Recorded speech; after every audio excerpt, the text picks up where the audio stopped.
परेशान लग रही है।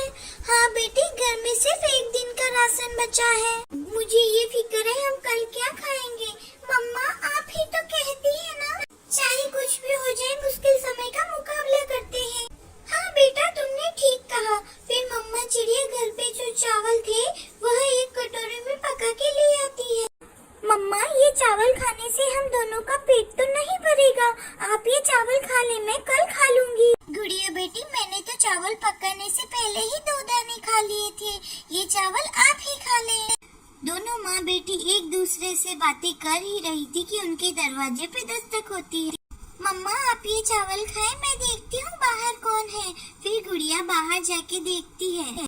दरवाजे पर एक साधु पक्षी खड़ा था। बेटी मैं 2 दिन से भूखा हूँ, मुझे थोड़ा खाना दे दो। आप अंदर आ जाएं, हमने चावल बनाए हैं, आप चावल खा लें। फिर वो नन्ही सी चिड़िया उस पक्षी को घर के अंदर ले जाती है। आप कौन है? मम्मा इन्हें बहुत भूख लगी है, ये चावल इनके लिए काफी हो गए, हमने तो भरपेट खाना खा लिया है। मगर गुड़िया बेटी, मम्मा हमेशा दूसरों की मदद करे। अंकल आप ये गठरी वहाँ रख दें और चावल खा लें। फिर वह साधु पक्षी अपनी गठरी वहाँ रखता है और चावल खाने लगता है। वो सारे चावल खा लेता है। आपका बहुत बहुत धन्यवाद बेटी, आपने मेरी भूख मिटाई है। ऊपर वाला आपकी भूख मिटाए, अब मैं चलता हूँ। ऐसा कहते हुए वह साधु पक्षी वहाँ से चला जाता है। गुड़िया बेटी तुम्हें बहुत भूख लगी होगी। हाँ, आपने कौन सा कुछ खाया है मम्मा? आप भी तो भूखी ही हैं। मम्मा वो अंकल अपनी गठरी यहीं भूल गए हैं। हाँ बेटी देखो वो बाहर ही गए होंगे, उनको उनकी गठरी जल्दी से देके आओ। गुड़िया वह गठरी उठाकर भागने लगती है। अंकल अंकल आप कहाँ हैं? अंकल आप कहाँ हैं? गुड़िया इधर जाती है, गुड़िया उधर जाती है। फिर साधु दिख जाता है। गुड़िया उस साधु को रोक लेती है। आपकी गठरी, आप ये गठरी हमारे यहाँ भूल गए थे अंकल। नहीं मैं भूला नहीं हूँ, मैं जानबूझकर वहाँ पर छोड़कर आया था। क्या मतलब आपका अंकल? मैं समझी नहीं कुछ। ये गठरी आप वापस घर ले जाए और इसमें जो कुछ भी है वह मेरी तरफ से आपको तोहफा है। अब मुझे जाना होगा। मेरी मम्मा मुझे डांटेगी। बड़ों के आगे जिद नहीं करते बेटी, आप बहुत बुद्धिमान हैं। जाओ अब यहाँ से जीती रहो बेटी। फिर मजबूर होकर गुड़िया वह गठरी अपने घर पर ले जाती है। मम्मा उन्होंने ये गठरी लेने से मना कर दिया। मैंने उनसे बहुत जिद की, लेकिन उन्होंने बोला इसमें तुम्हारे लिए एक गिफ्ट है। अब सो जाओ बेटी, मुझे बहुत नींद आ रही है। कल देखेंगे घर के लिए राशन क्या लाना है। गुड़िया की मम्मा सो जाती है, मगर गुड़िया उस गठरी को देखे जा रही थी। फिर गुड़िया वह गठरी खोलती है और चिल्लाकर बोलती है, मम्मा मम्मा देखो इसमें तो बहुत सारा खजाना है। मम्मा देखो ये कैसे हो सकता है मम्मा। गुड़िया की मम्मा भी उठ जाती है। जिस पक्षी के पास खाना खाने के लिए कुछ नहीं था वह हमें इतनी धन दौलत कैसे दे सकता है भला। मम्मा वो पक्षी कोई साधारण पक्षी नहीं था, वो हमारी मदद करने आया था मम्मा। फिर दोनों माँ बेटी सो जाते हैं। दूसरे दिन गुड़िया और उसकी मम्मा दोनों बाजार जाते हैं। वो लोग वहाँ से महीने भर का राशन लेते हैं। गुड़िया अपने लिए गरम टोपी और मफलर लेती। चील भाई अगर आपके आसपास कोई गरीब पक्षी हो तो उसे मेरे पास भेज देना, मैं उसकी मदद करूँगी।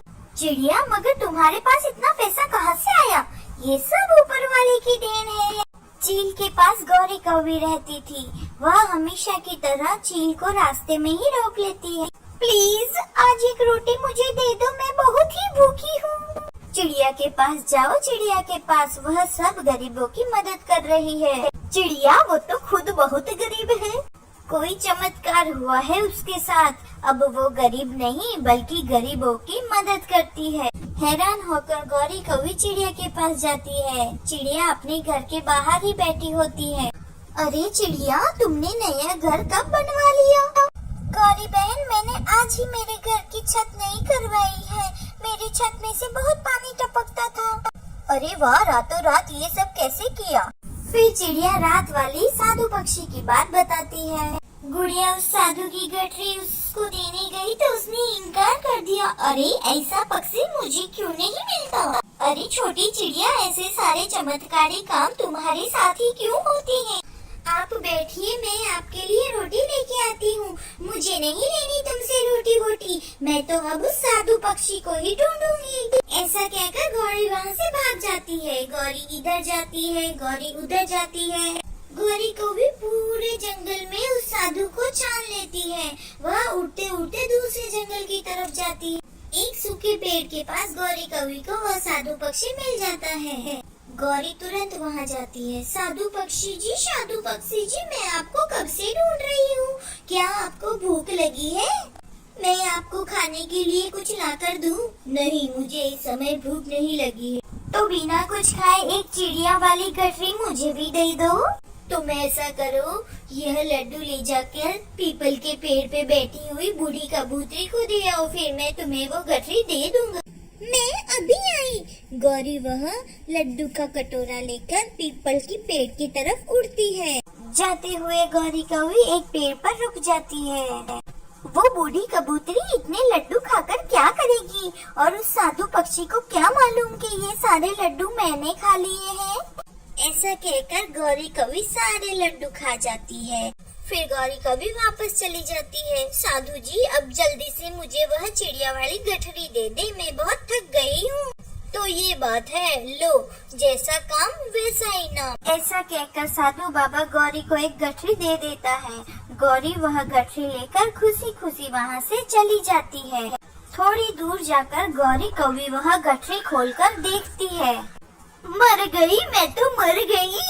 अरे साधु बाबा ने ये क्या किया, चिड़िया को तो दिया खजाना और मुझे दिए पत्थर। वो साधु पक्षी अचानक वहाँ आता है। जैसे काम वैसा इनाम।